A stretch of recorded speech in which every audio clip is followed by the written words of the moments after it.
It's time to rev your engines. The Syracuse Nationals proudly presents the Cavalcade of Cars, March 22nd through 23rd at the New York State Fairgrounds. The two-day indoor car show features all the classics, plus lifted trucks, Jeeps, motorcycles, and more. Cavalcade of Cars, CNY.com. For just the radio, watch all your favorite ESPN Syracuse shows on CuseSportsTalk.com. ESPN 97.7 and 100.1. This is the Burdick Lexus and Burdick BMW postgame show. That it is, and the last one of the year. Brad Higgins with you. The Orange down by 20 today, and man, that was a gross game to watch. SMU 73, Syracuse 53, as the Orange basketball season mercifully hits the finish line with the record of 14 and 19. You know, as much as the team had been playing better here over the course of the last 3 weeks, whether it be second game in 2 days, SMU's good, Syracuse is bad, I don't know. They didn't have it tonight. And it was pretty much a mess to watch out there. 315-437-7644. Phone lines open. We'll hang out here for a while here. It's late. I don't know what the appetite is here. It's about to be Thursday morning. The season's over. Those shows usually take a minute. Kind of up to you guys if you're going to be hitting up the phones tonight. We'll try to get you the Syracuse postgame press conference. The ACC promised it would be places, but yesterday when they promised it would be places, they were incorrect with those promises. So we'll see what we can do for you on that. But either way, phone lines will be open. Thoughts on tonight, thoughts on the season, or a week and a half out to the transfer portal, whatever you'd like to get into tonight on the post game show, we can certainly do that as we hang out here as the season. In many ways, the season from hell. It was not a fun season. There was not a lot that you're going to look back on fondly from this year. The Orange won consecutive games only 3 times all season. The only time all year they won 3 in a row was quite literally the first 3 games of the season. And, that's just what it was. It never got appreciably better over the course of the season, and tonight realistically was the worst they played going back to probably since JJ returned from the injury, which was 2 months to go. All right, let's get going on the phones here again. 315-437-7644. We'll start with the guy Matt in the Cuse. What's up, Gavino? I am relieved. I'm happy it's over. That was ugly as it gets. I never want to see us in this state again. I want to put 44 back on the shelf, and let's not touch that for a little while. But hats off to Lampkin. I was hard on him for a while, but he became one of our best players. But I'm really excited to see half this team leave and fresh start, new faces, hit the portal, and everything's worked against us for the last 2 years, right? We had old man Jimmy B, unfortunately, he stayed a little longer than expected. NIL out of reach. Portal, can't keep up with that. We had Corona. We had so many things. And we've got a depleted team, and it's time to recharge and move forward. But I'm excited for the future. So I'm just glad that we're out of our misery. Yeah, they're not going to lose another game until November at the earliest, Matt. So we got that going for us. I think that's the hope, right? That whatever they do in the portal, the idea of, Melo back in the picture with his son, whatever, something gives a little fresh look when we start talking basketball again for reals in 6-7 months. Well, thank God for you guys keeping it fun and keeping us engaged. So kudos to you guys. Thanks a lot, Brian. Thank you, Matty. We did our best this season, man. There was we did the same show over and over again. It feels like for the last few months, because boy howdy, what even was it that we've been dealing with this season? It never really changed that much from start to finish. And tonight felt like the poo poo platter. It was like this is your life of all the variety of things that have gone wrong at various points with Syracuse basketball this season, including JJ was injured in the middle just for a few minutes, just to remind you of all that. If only we could have gotten Donnie Freeman or Chance Westry, we could have truly had it all. All right, let's get back to the phones here. And again, the lines are open throughout our entirety tonight. 315-437-7644. We got Griffin in Oswego. What's up, Griffin? Oh, man, I am so thankful this season over. I'm 34 years old.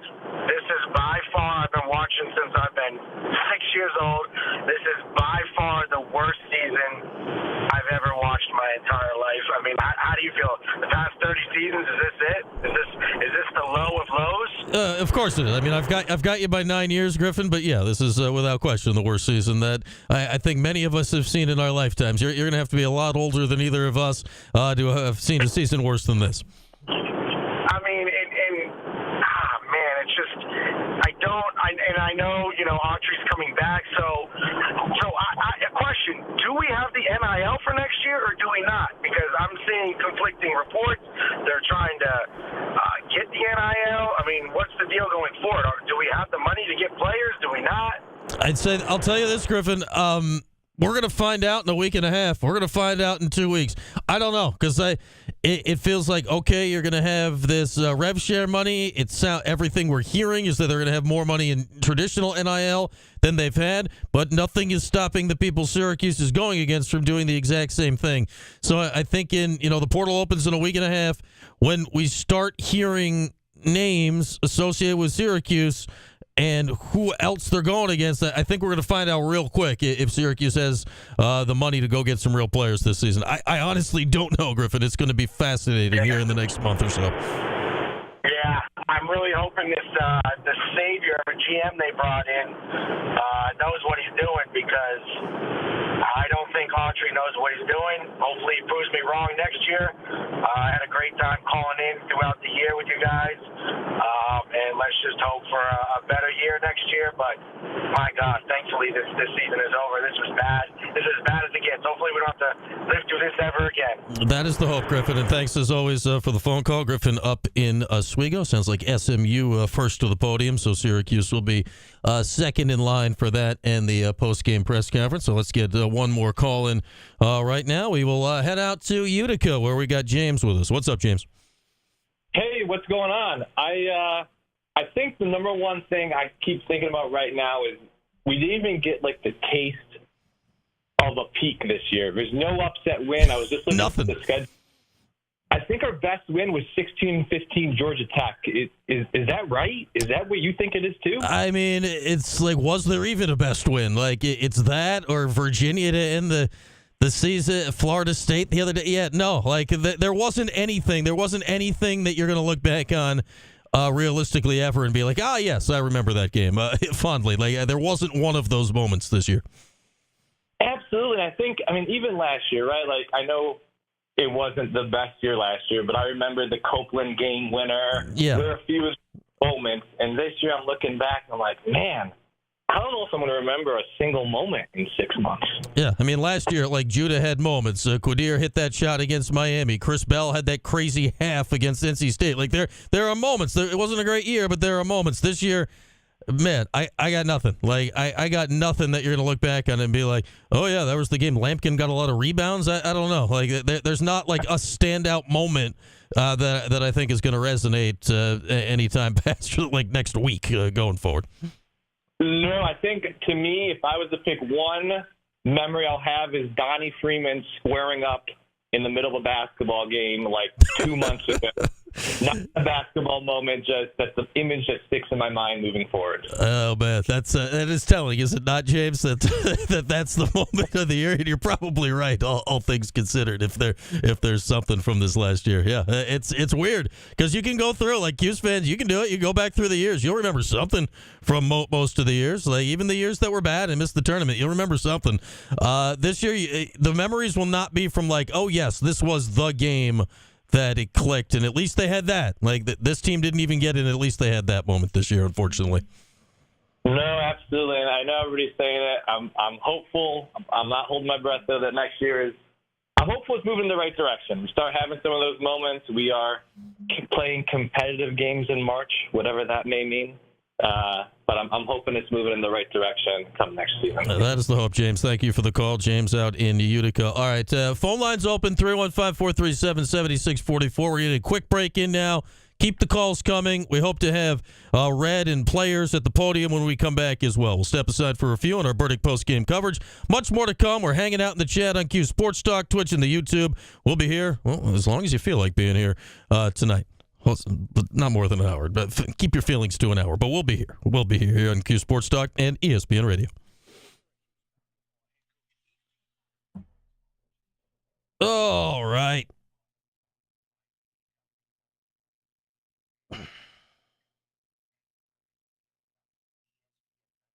Like, what is the game? Like, the BC triple overtime win?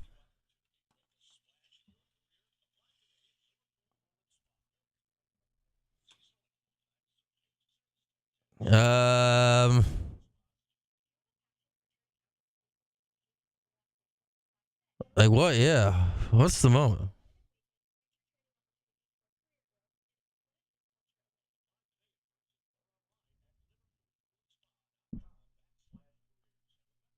I don't think it's about Alex being special spatching the ways. It's that they had nobody doing that job last year. It's like just having somebody to... Alphabet guy. Don't make me ban you, Alphabet guy. There you go, Mike. I remember the 3 overtime game because I was just trying to host a freaking postgame show and it would never start. Go Crunch.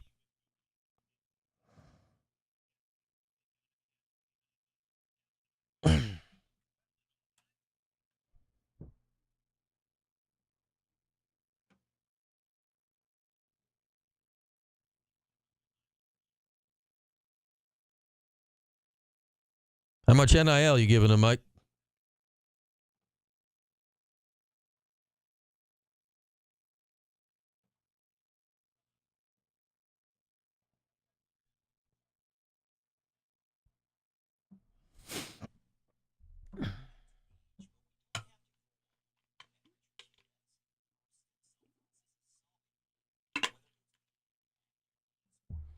An identity would be good, Mitch Match.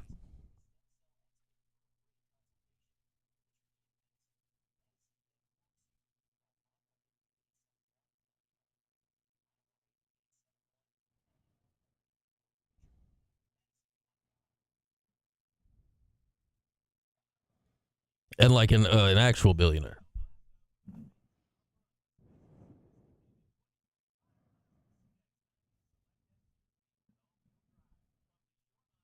Yeah, Rutgers got 2 lottery picks probably on their team, and they lost in the 11-14 game.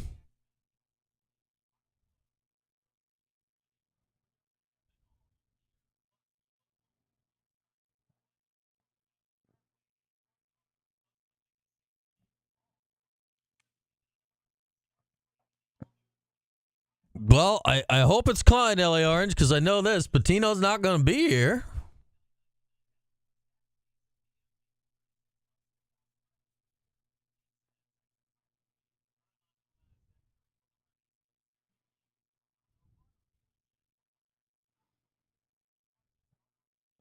All right. What if we miss out again next year? Then they'll lose a lot of games and everyone will get fired. Like, that's what will happen.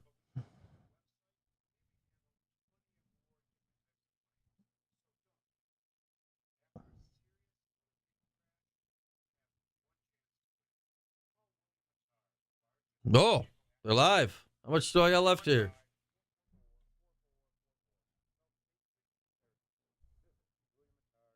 Job in the second half defensively of making us work. They made it tough for us. I thought that was the difference in the game. We couldn't really get the ball inside to Eddie like we usually do. He's a big part of what we do, and when we can't get the ball into him, all right, no waiting around. Let's get to the post-game press conference. I thought the offense today, giving the credit to SMU's defense, was a difference in the game. They were physical. They pushed us out. They made our catches hard. They pressured us, and we didn't handle the pressure as well as we needed to do. And I thought that was a difference. Question first for the players.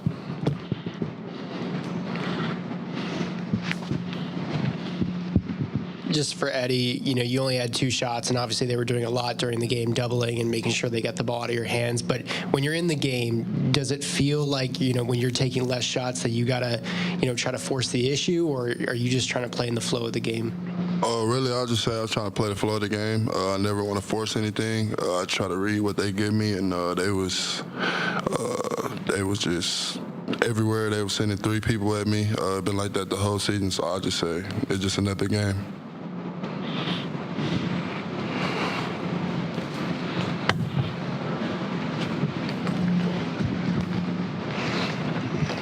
this one's for Jaquan. Just in terms of the offense in the second half, what did SMU do that made it tough for you guys? I think, like Coach said, they put real good pressure on the ball. It was real hard for us to get it inside. It kind of disrupted our offense with being their defense being tougher than our offense. So we just ain't handled the pressure well. To our right. Mike Waters, Syracuse Post-Standard. For both guys, this is your only season at Syracuse, and tonight was your last game. I was wondering if you could kind of sum up your Syracuse experiences. Eddie? I say it's a blessing to come here. It's an amazing school, amazing program. We got a good coach, but we got amazing teammates, and I just say it was a blessing. I wouldn't want to be nowhere else. We didn't play our best during the season, but these are my brothers I remember for the rest of my life. We got good relationships, and that's all you can ask for, and it's Syracuse, so I loved it. I mean, definitely I feel like we didn't play the way we wanted, but if I could do it all again, I wouldn't choose nowhere else, Coach Red, we wanted to do it all for him. We know all of the pressure we've been handling all season. We've been doubted all year. So, I just think this really brought us together as a family, and we showed the brotherhood. Nobody really turned on each other, pointing fingers. We all tried to stick together and get it done. So, the experience being here, just watching Syracuse growing up is always a dream. And, just being a part of it and just saying that I did it and play with this name across my chest was something very big, and I just tried out to go my hardest every time. Any other questions for the two players? Okay, guys, thanks. You can head back to the locker room. Okay, questions for Coach? Front row here. Coach, specifically, what's the hardest part about addressing the team in the locker room after the season? When the season's over with, these are all young men, and you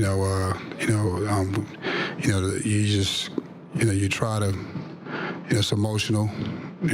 These guys, the coaching staff, a season is over with. That's what you work for. You work all summer and you get ready for the season, and when it's finally over with, it's an emotional thing. But these guys, it was hard for these guys because it was just a long year, and every year is long. But obviously, it was a lot of noise surrounding these guys. And again, we spent a lot of time together, and just trying to keep these guys with their head up. And that's why this ending like this is really hard for me and for this team.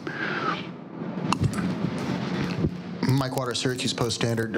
Red, when you were talking about, keeping their heads up throughout this difficult season, was that made even tougher given that you had so many one-year transfers, guys who had just gotten here and were going to be here only the one season? I'm sure it was for those guys, as you go through the process of, recruiting and, selling your school and selling your program and selling your, everything about the, your program, the fans, the community and all that stuff. When you have you get excited, and when you have a season the way we had, it's hard. It's hard. These guys, they work, JC, he worked his way up to this level, so for his first year to be at this level, and Eddie's, he's been a Power 5 guy for a while, but, he wanted to come somewhere and step into a new role. So it's hard, for those guys. I'm sure it was, but it was challenging, and it was exciting for those guys, and they really attacked it the right way. They really did. I think a couple of guys went through some ups and downs, but for the most part, most of the guys that transferred in, they really kind of were more mature than most people. Yeah, Adrian, I'm curious, did you think you had maybe a different kind of team before the season started, and how did you sort of sort through who you actually had and how you were going to use those guys? I think everyone thinks, when you're in the summer, what kind of team you may have, but you really don't know until you kind of get into it. And I think that, going into this season, did we think we had some things that we could shore up? Yeah, but, I think the biggest thing that was disruptive for us was is that, not being able to play with JJ and Donnie for extended periods of time, and I thought that was really kind of. That kind of threw us off a little bit, and the role and everything kind of dynamics kind of changed. Different people had to step into different roles and step up, and I'm not sure if they were kind of ready for that at that time, but we had to adjust. And I think every coach could tell you, that you think you have something until you start the season, and once the season gets rolling, you got to make adjustments and try to address whatever it is to make the changes you can as the season goes along. Yeah, Aiden Stepanski from the Daily Orange. Coach, can you try to describe, I guess, Eddie and JC, Jair, all kind of the senior leadership, how they kept this team together even through those, tough times throughout this year? Just the way they attack practice, the way they were with the team, always encouraging. They had a lot of experience. You could tell that. They never came in heads down. They were always upbeat. They never, they did everything we asked them to do and more. So it was, I thought their senior leadership was huge. Again, the way they handled it, I was impressed. I was very impressed. They really, they really came in every day to work, and just watching them interact with their teammates, constantly uplifting them, smiling, talking to them. That was pretty. I thought that was the reason why we were able to, you talk to all of these guys, and obviously, you talk about the record is the record, but through their experience and through what we did this year, staying together, I think, that was very impactful, and those guys had a lot to do with it. We'll stay in the front row. Zach Wolf with the Daily Orange. Coach, in terms of year two, what was the most difficult part for year two for you as a coach as opposed to year one?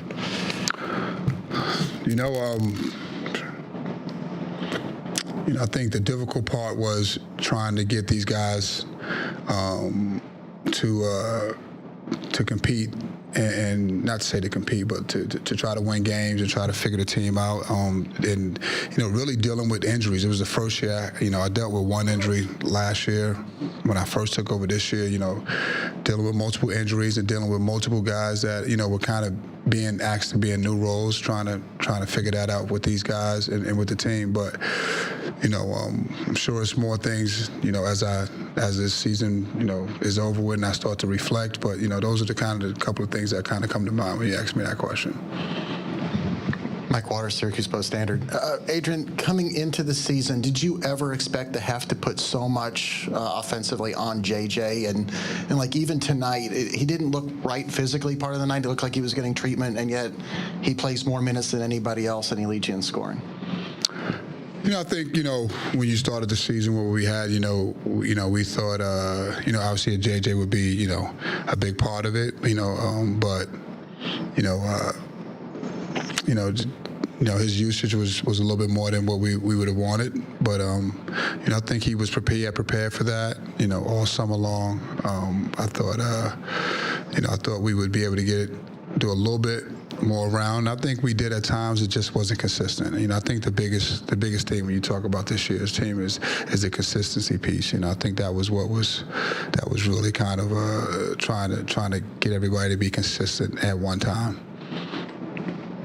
Yeah, Adrian, you're an SU alum. You played there, you coached for a while, and now you're the head coach. How emotionally difficult was this for you this year to have a year where you had such a struggle to win games?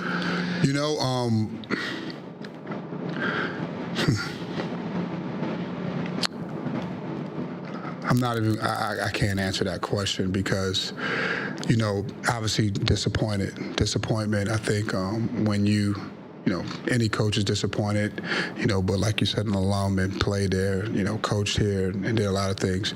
It was a little disappointing, to be honest with you, going through some tough times. I just think, I'll learn a lot from that. I have learned a lot from that.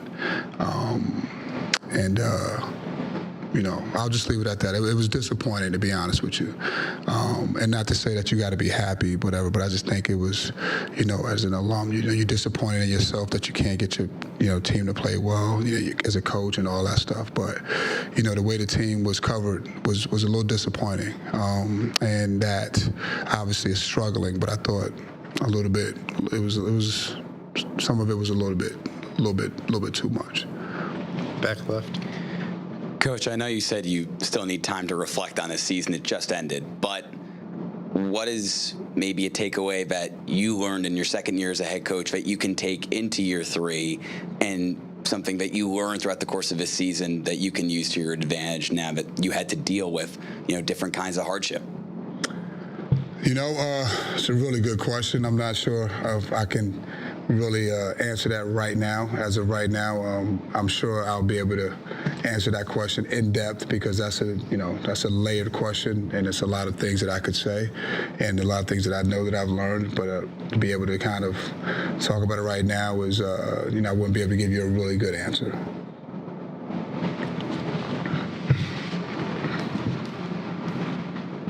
All the disappointments aside, out of all of the players coming back next season, what are some things of growth that you've seen from them, and how can you build on that heading into next season?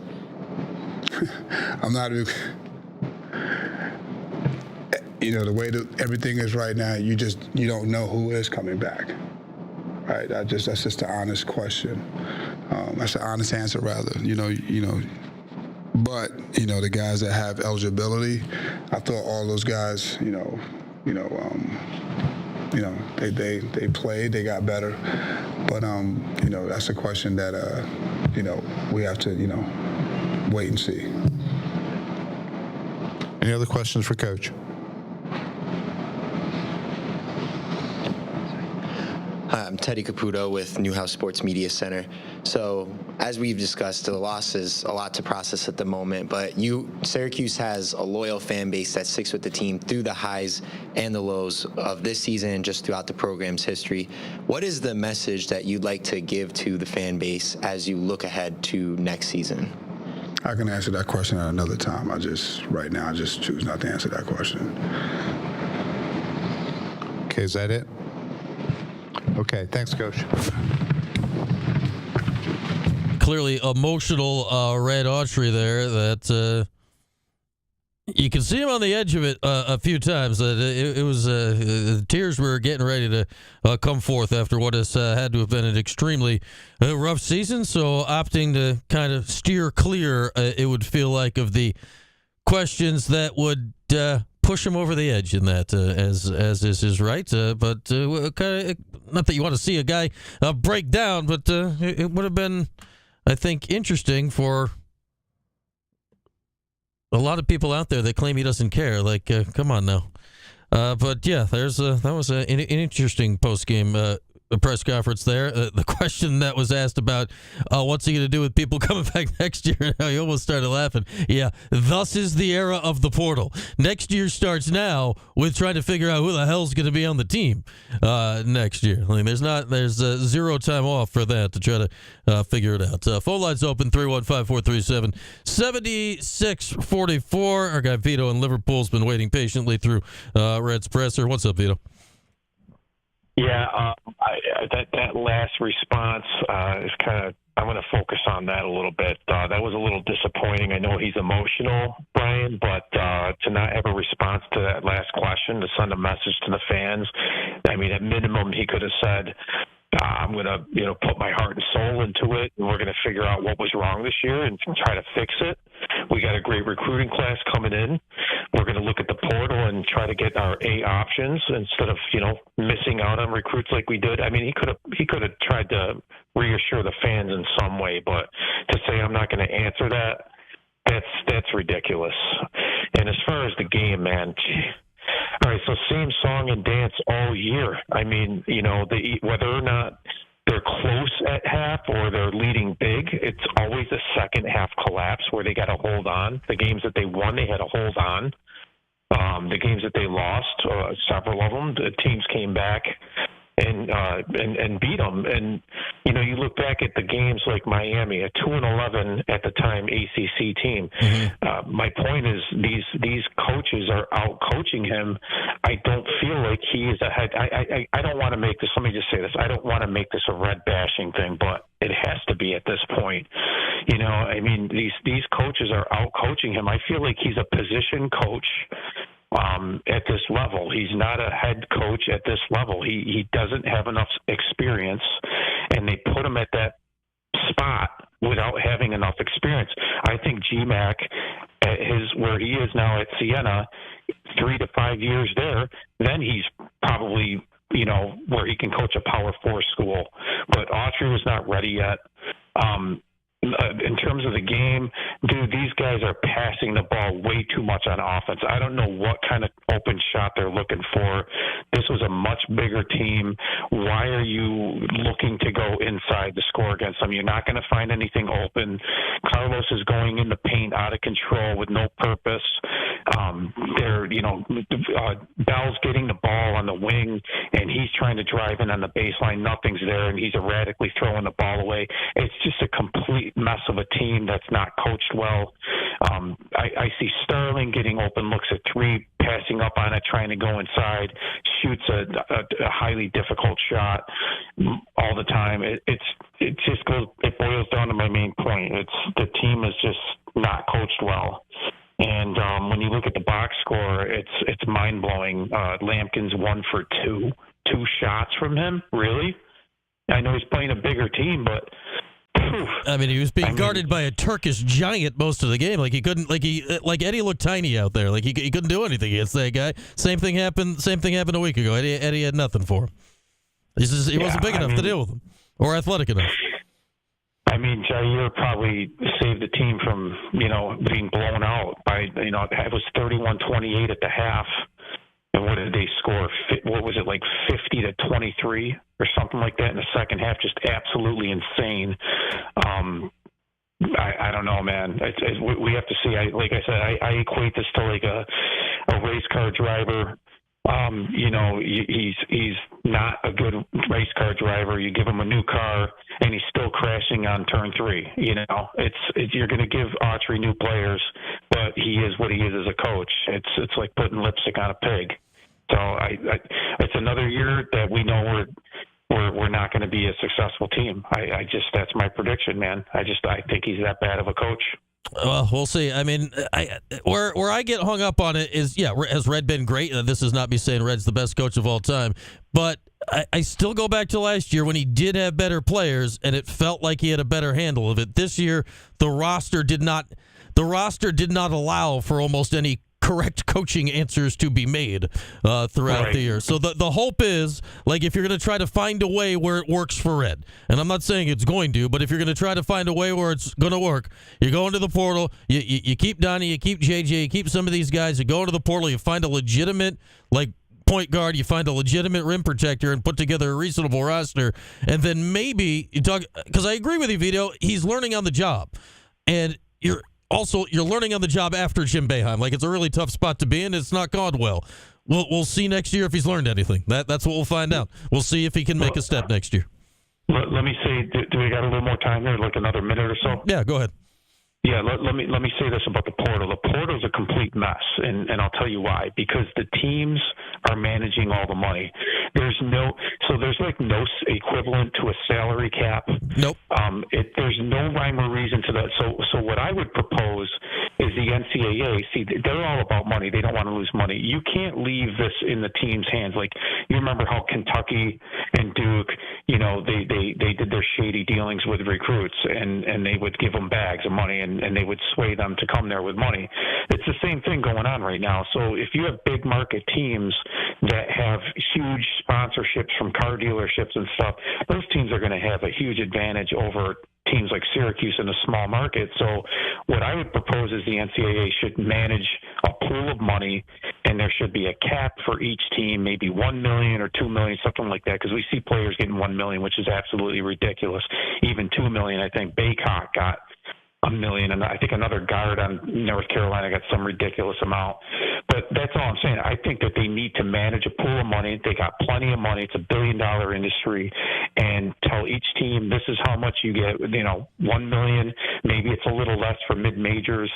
But I don't know. I'll hang up. You tell me what you think. But I think ultimately leaving this like open-ended management of money for each team gives the blue bloods and the bigger market teams an unfair advantage. That's all I'm saying. All right, Vito, thanks as always. And I'll say this, like the idea of a salary cap and all that, it's great and all, because we all watch pro sports. The NFL's got it. We're seeing the salary cap. The free agency's going on right now. Billions of dollars are going around. They're professional athletes in a collectively bargained sport. If the NCAA announced that tomorrow, the lawsuit would be in before they submitted it, and they would lose so hard and so fast, it's not even funny. Like, does there need to be stuff done? Yeah. But the steps between here and there ain't just going there, because they would lose so fast in court, it would make your head spin on something like that. Ideally, sure, but it's just like that ain't happening, and it ain't happening anytime soon. All right, let's get another call in before the break. We got Scooter here. What's up, Scoot? Brian, at least if you want to keep staying awake, you got the Montana and Northern Colorado championship game out of the Big Sky. Okay, what channel's that on? I gotta figure out my. I think it's on actually ESPN. I forgot what I was watching, because I was watching ESPN on the Cuse, and I think it's on ESPN2 right now. Okay, they're at halftime right now. It's Montana's at Northern Colorado. So in case you didn't have enough basketball, and I wonder what your over under was actually for this year of actually having shows after midnight. We hit the over, whatever it is. I know that's good. We've gone late night more than I can ever recall. That's for darn certain.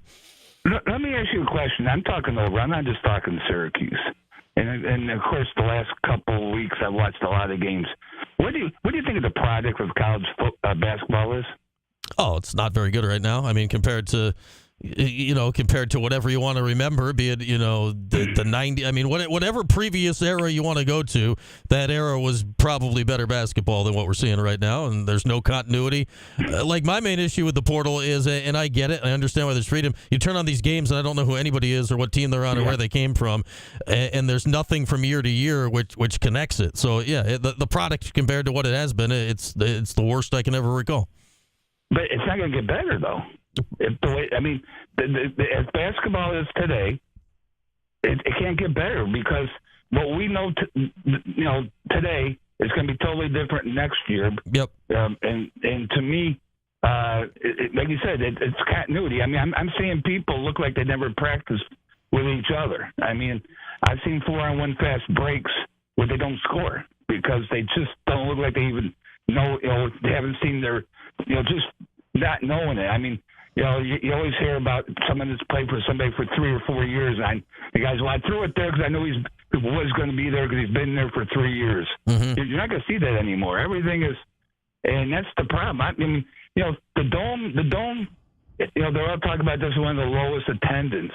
Well, some people might just be fed up with the product of basketball and say it's not worth the $30 of the park. And it's not just Syracuse losing 19. It's what happened. I mean, tonight's game. I mean, if you told me that you're going to hold basically SMU to, let's face it, it was garbage time at the end and there's some foul, but they basically held them to 7 points or less.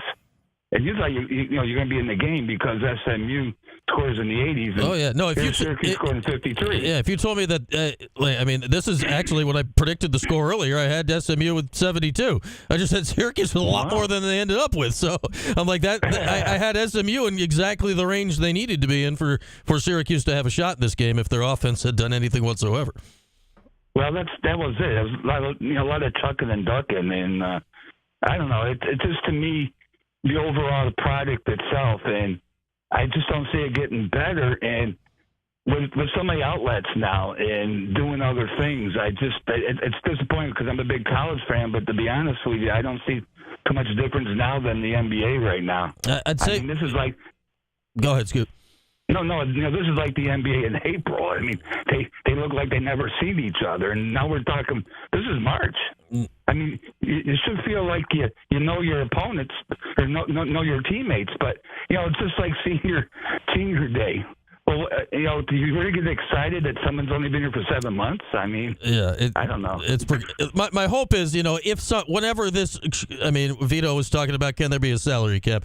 The thing I would like, if we're putting our wishes in, like they're going to get paid, whatever. Can there be a multi-year contract instead of it just being a year-to-year? Because it is a contract these days. If you could sign these players to a multi-year contract, okay, then I think that at least helps out a little bit in that, because the quality is whatever. People watch college sports not because they're looking for the best quality. Like if you're looking for better quality, you watch professionals. You watch college sports because you like your team and continuity, and you watch these players grow up in the whole thing. That's what I'd like to see come back. However we can get to there, multi-year contracts, whatever it needs to be. The quality's not going to be the NBA. They're not LeBron. That's fine, but I'd at least like to watch the same guys a few years in a row. But basically, it's the same playing field from a level. Like when Syracuse plays a bad team from to start the season, it's a mismatch. But normally, if you got teams on the same plane, it isn't NBA quality, but at least it's fun to see them play each other. I don't know. It's just, to me, I hate it because I'm hoping there was really no options. And the next thing I'd be interested to see if somebody, now that since you might be an employee of the college, why do we have a 4-year eligibility? I mean, why? I mean, somebody's going to now sue to say, as long as I'm in school, I should be eligible? I mean, who came up with a 4-year or 5-year policy to start with? Because most people graduate in 4 or 5 years. Well, right. You don't have to, I guess, now, right? Well, yeah. And again, I think, Scooter, 5 years from now, 10 years from now, whatever it is, like I don't have the foggiest clue what's going to happen, but there's going to be a point here that whatever we got now is going to be unrecognizable when it comes to stuff like that, the money, contracts, any of this. It's not going to look anything at all like we have today. And hopefully at some point, some of these changes will make the experience for us as fans and observers better. But that has not been what's happened as of yet. Well, I'm watching two teams that know the one's going home and one isn't, and that's what I like about these smaller conferences because – I mean, watching the Southeast Conference, why? It's 13 teams going, big deal. And so to me, that's why I enjoyed the conference week more than maybe the tournament. And I tell you right now, Cinderella's out as long as these smaller teams are, people are going to be poaching good players. I mean, we poached a guy from Delaware. Delaware's in the finals. Hofstra, of course, we had a Hofstra guard. So I don't know Cinderella is there anymore. And I know Syracuse considered Cinderella when they were 10 seed and went to the tournament, but they were Power 5. So I just don't know what the tournament's going to look like too. Well, the first weekend's now a recruiting opportunity because if you get that Cinderella run, you hop in the portal and you move on and make your money. All right, Scoot, thanks as always for the call. But Scooter brings up a lot of big picture points that we'll talk about for sure coming up. But that's what stinks about it. This is nothing against Jaquan Carlos or Jair Davis or Eddie Lampkin or those guys, but like they did not play a significant part in our life. They're here 4 months, they're gone, and that's it. It's nothing against them. That's just the way the system is right now. It's a lot more fun when you know guys, and guys get better and the whole thing. But we'll see. We'll see where it goes. Where we're going right now is to break. If you'd like to chime in, you can. Our final post-game show of the season is going on right now. 315-437-7644. We're burning the midnight oil here on Cuse Sports Talk and ESPN Radio. I'd probably have to, Weeze.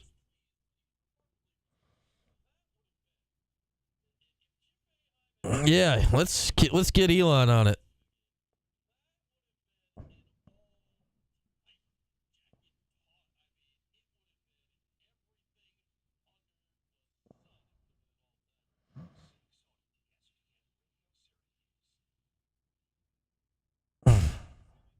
We are, Zach. We better be, anyway.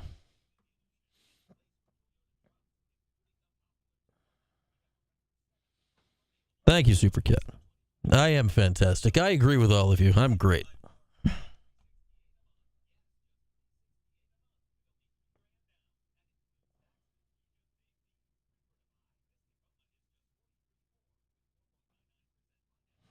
Well, next year, fella Ferda, it won't be an excuse. Like, it'll be the end. Like, at some point, there's an end of the road. To like Vito's point before about you hired a guy without experience, they did hire a guy without experience. It's ridiculous to hire a guy without experience and then not let him gain some experience. Like, do it for a few years. Like, it's baked in.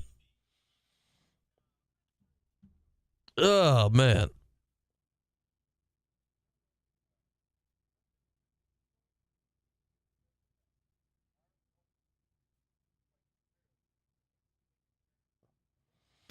I'm excited for your more sources and new account, Q Sports Nor. It thrills me to no end to know what was Vito's. I didn't even. Yeah, like Vito's ideas about salary caps and whatnot. Like, yeah, it's the shortest lawsuit ever. It has to be collectively bargained. They'd have to become employees. There's a lot of steps that are out there that pro leagues have done. But pro leagues are way smaller organizations than the NCAA, which is a bunch of schools that are not really alike. Oh, what did Vito say? What did Jordan's retyped it for me? Players shouldn't be able to get an increase in NIL at their new school, so you can't get a raise. That's part of my idea of a contract. If you sign a 1-year contract and then you outperform it, go get a raise. If you sign a 2-year contract and you outperform it, well, you're under contract.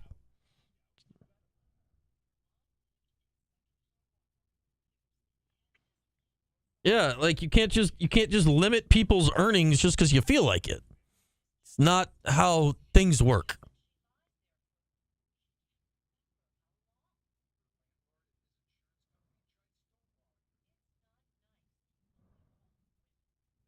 Yeah, it's not been good, Laker. It's not been good.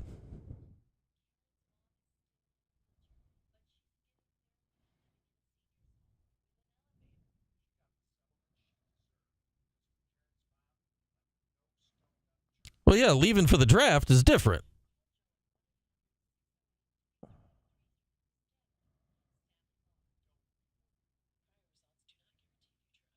They've already done that, LA Orange.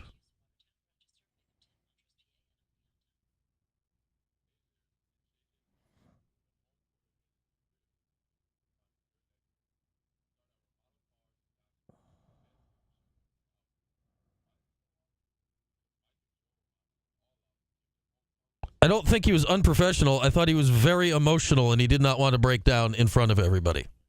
Think of that what you want. He was clearly on the edge of, like, bursting into tears. Yeah, I mean, that was T-ball, LA Orange. I appreciate it. And, yeah, Red's problem in those press conferences is he's not, when he's trying to hold that stuff in, he's not good at explaining why. So he just completely shut it down. So it came off as very brusque and, yeah, unprofessional. But if you watched it and saw what was leading to it, he clearly did not want to spill all the emotion of the season out right then.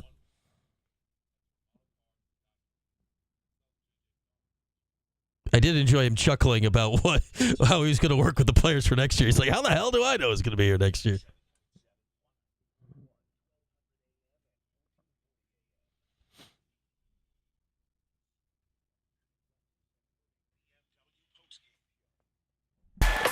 All right, back at it here. Phone lines available if you'd like to join. 315-437-7644. Who's awake? Chat's still humming. What time is it? 12:42 on a Thursday morning. Does daylight savings time apply when it's pitch black out in the middle of night? How does that work? But this is our last post-game show of the year. All right, for all of you still with us at 12:42, God bless you for one. We love you all. Thank you for being with us, even the people saying the most insane things. We like you too. Ratings are ratings.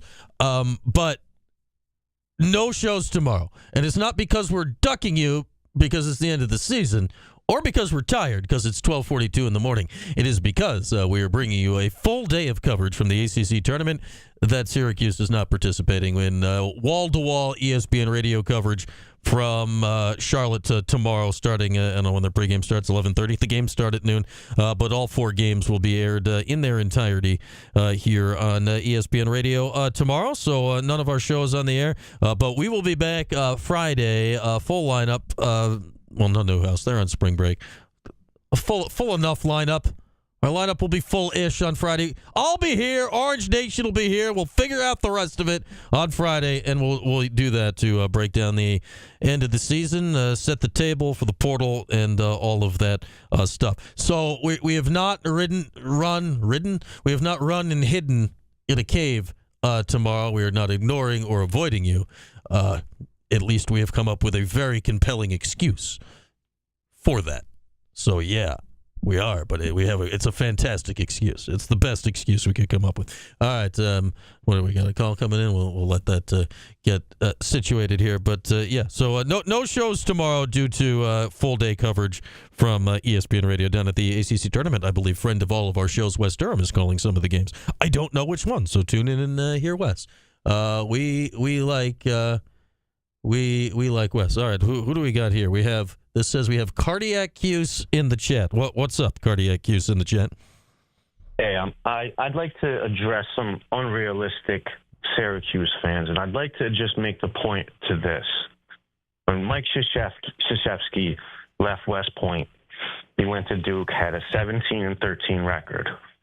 Okay? Mm-hmm. He goes his second year, 10-17. 4-10 in the ACC. 82-83 following year, 11-17, 3-11.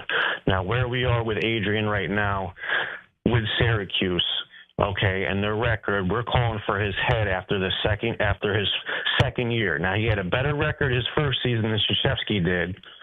He had actually had a better record than Krzyzewski his second year. And if Adrian doesn't perform next year, are we giving him an honest shot at being a great head coach?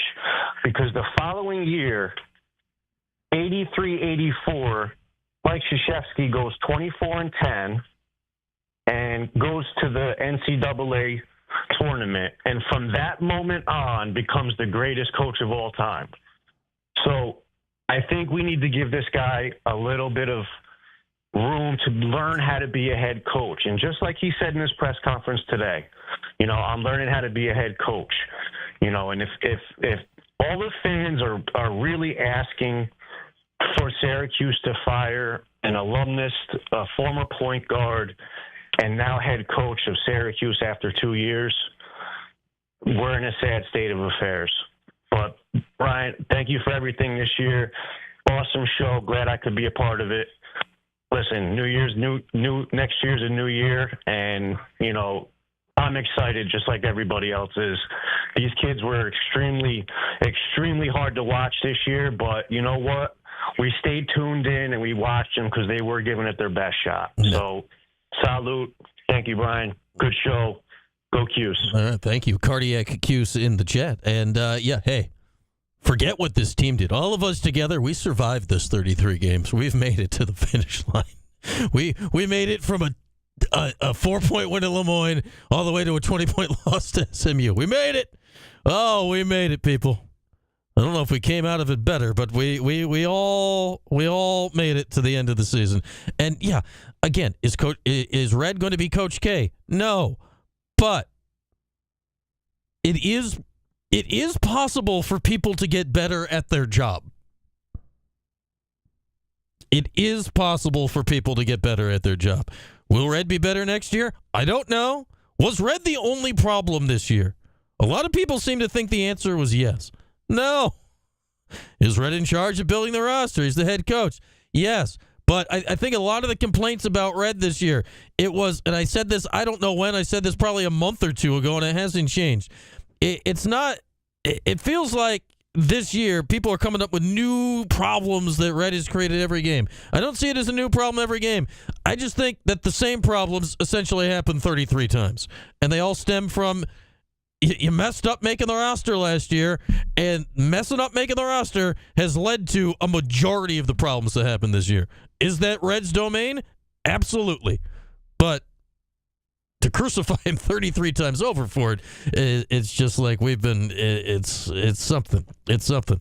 That said, if he makes the same mistake again next year, and the same results happen next year, the sporting world, to the last point, is a lot less patient than it was when Coach K was doing that. That was 40 years ago. Nobody's as patient in anything these days. So you just don't get that long. I don't know if it's an ultimatum year actually from on high. There's financials. There's a lot of stuff. That said, it feels an awful lot like an ultimatum year next year for the program. I don't know what the ultimatum is, but John Wildack said meaningful games in March. Again, that means whatever you want it to mean. But a meaningful game in March is not losing the second round of the ACC tournament to SMU to finish 14-19. We'll see. All right, we'll take a break. Last calls. Get your last words in on the season for today. We'll keep talking about it. But, yeah, it's the final postgame show of the year. Whatever will we do? Our next postgame show doesn't come until August when Syracuse plays Tennessee in football, and we'll be yelling about Fran Brown. We'll probably be firing Fran Brown in our next postgame show. Get ready for that. Back after this, put the final wraps on it. 315-437-7644 if you'd like to get the last word in here next here on Cuse Sports Talk at ESPN Radio.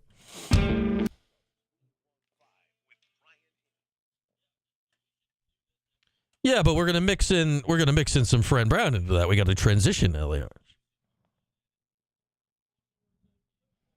He's cardiac Cuse in the chat. So he said.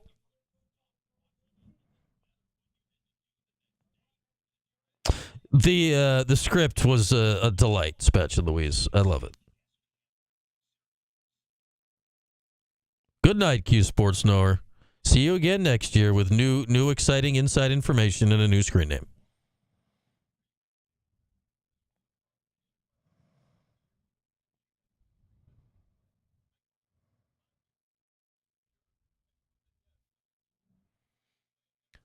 I should be charging hourly for you guys, Waka Waka.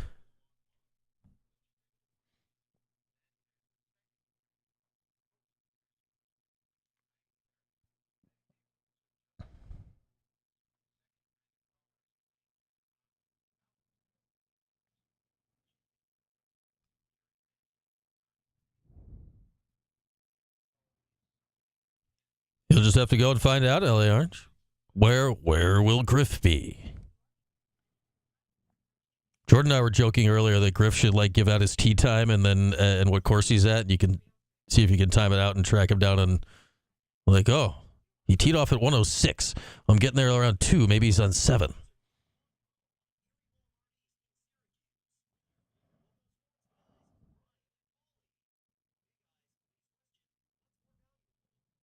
Spring practice starts next week.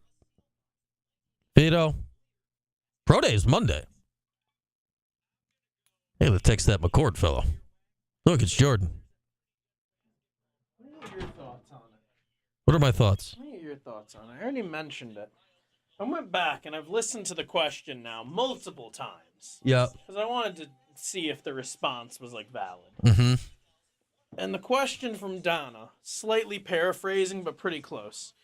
As an alum, as a former player, as the head coach, how emotionally difficult is it to have a season where you struggle to find wins? Yep. That was the gist, I think. It felt weird that was the opportunity it took to complain about how the team was covered. Am I crazy to think that? It was a weird turn in the middle there.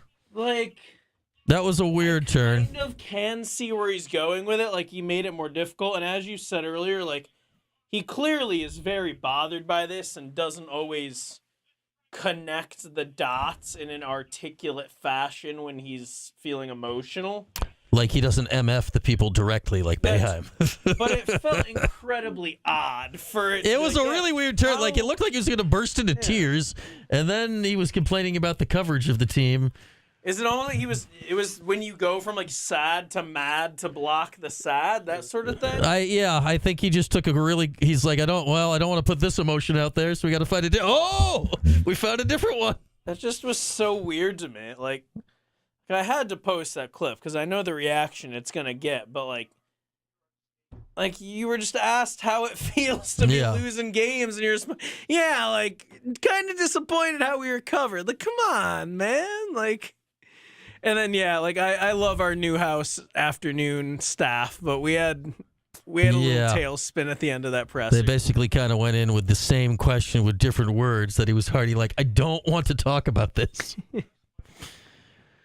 Who comes back? That's a great question, Waka Waka. Donnie, Cuff, Bell, JJ, Choppa? I don't know. I think Kyle will be back. Kyle McCord? Is it too late? The chips! Can you imagine just Kyle Cuff randomly as chips next year? Kyle. Kyle's chips. What flavor? I'd jam with some Kyle Cuff chips. Mist dunk. Yeah. Explosive. Do they taste good? You just open the bag and just... Oh, man! Another bag of Kyle Cuff chips exploded on the floor. Every time. The Burdick Lexus and Burdick BMW postgame show. Okay. The season is over. The end. I don't know. We have spilled a lot of words on the same thing over and over again. I said at the beginning of the show today, Jordan and I are watching the game, and it felt like a This Is Your Life Syracuse basketball season as the game's gone. It's like, oh, remember when they got off to slow starts? I remember when they got off to slow starts. Oh, remember when JJ was hurt? I remember when JJ was hurt. Oh, remember when they couldn't shoot? I remember when they couldn't shoot. It's like they picked various points of the game to do all of the things that they did wrong at various times of the year. And a fitting end, I suppose, to what was, there's no sugarcoating it. For many of us, this was the worst season of Syracuse basketball in our lifetime. And honestly, the seasons that were worse than this, you got to go back so far. This was the worst season of Syracuse basketball that existed in an era that covered sports anything remotely in the way we're doing it now. This is the worst this is the worst era of Syracuse basketball that existed in something other than black and white. I mean, that's what we had here this season. It was a terrible season. The one caller that asked earlier, like, what are we going to remember about this season? Like, what good moment was there? Yeah, there wasn't one. This was a Syracuse basketball season that doesn't even have, like, a win, a moment, a shot, a something to hang on to. So, we turn the page. It is the 13th of March right now, because it's now Thursday. The transfer portal opens in 11 days. The transfer portal opens in 11 days. People's names are already being put out there. Nobody can be officially in as of yet, but it's being out there. And, we'll see where it goes. All right, let's get one more call in before we wrap it up tonight. We got our guy George down in Memphis. What's up, George?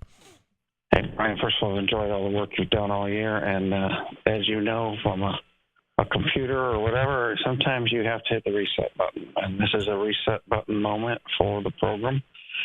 Since 1968, two losing seasons. We've got a great tradition and a great history here, and I think we're just going to have to look forward to what the new team next year looks like. As Coach K said one time when they lost to North Carolina early in his career, and the coaches said, cheers, here's to forgetting about this. And Coach K stopped him and he said, no, here's to never forgetting about this. And we can't forget about this. This is not should not ever be what we see from November to late March. That's allowed once in a while, once in a blue moon, and that was this year. Thoughts on that? I totally agree, George. Like, this was terrible. I think back, and again, I think back to the 02 season, which, was clearly, any season was better than this. That was, the Shumpert, Deshaun Williams season. Everything turned into a grease fire. They fell apart at the end. They missed the tournament. And then for no good reason, they went on a run to the NIT Final Four, then lost both games there. And that offseason was very much a reset button. Now, they reset it with Carmelo Anthony. That's not happening this time, though Melo's kid will be here. And it just cleansed the palate of everything. And obviously, it turned into what it turned into. But even in November of the next year, it felt cleansed. The hope is now, roster turnover, whatever it is, the hope is by the time we next see them on the court, it just feels cleansed. And then hopefully they're good enough. Well, time will tell, but it's such a different era now. It's such a different way to go about it. But hopefully this is a cleansing offseason that brings us a little positivity by the time they're next on the court. And when they open up next November, I'm going to cleanse mentally the view of Red and start anew and expect with different roster. And looking back what he learned, I'm expecting to see improvement from the program and from him. And I think I'm eager to see where they take it. Yeah, Thanks, thank you, George. And I think we know this. If there is no improvement next year, then the program will be as cleansed as it can get, because then they got to start over. Then they got to completely hit the reset button and start over. And I know a lot of people want that right now, but it would be better if we didn't have to do that, if it just worked. I don't know what's going to happen, but it would be better if it just freaking worked. Hopefully, Cayenne's not dad. Like Melo, that's one of one.